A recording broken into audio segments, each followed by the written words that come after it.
В этом мире ты никогда не будешь по-настоящему счастлив, несмотря на то, что Аллах дает тебе.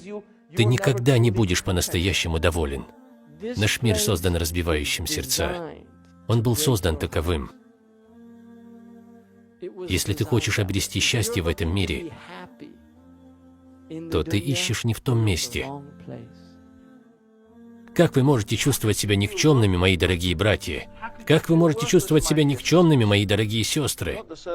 Ты не раб Аллата или Аль-Уззы, или Исы, или Кришны, или Ганеши.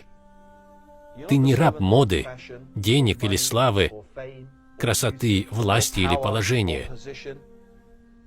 Ты раб Аллаха. Аллах избрал тебя из миллиардов человеческих существ.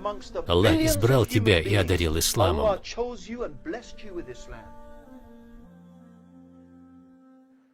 Боль и страдания несут в себе негатив, если из-за этого создается барьер между тобой и Всевышним Аллахом.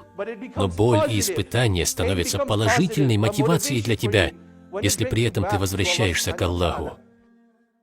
О мой раб, вернись ко мне, своему Господу. О мой раб, это напоминание тебе, что я хочу вернуть тебя к себе.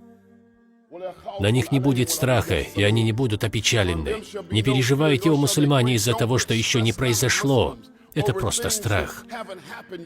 И не переживайте из-за вещей, которые уже произошли. Все уже предписано. Для мусульман самым горьким лекарством является именно шестой столб веры, предопределение Всевышнего. Мы не хотим признавать этого. Мы забываем о могуществе Создателя.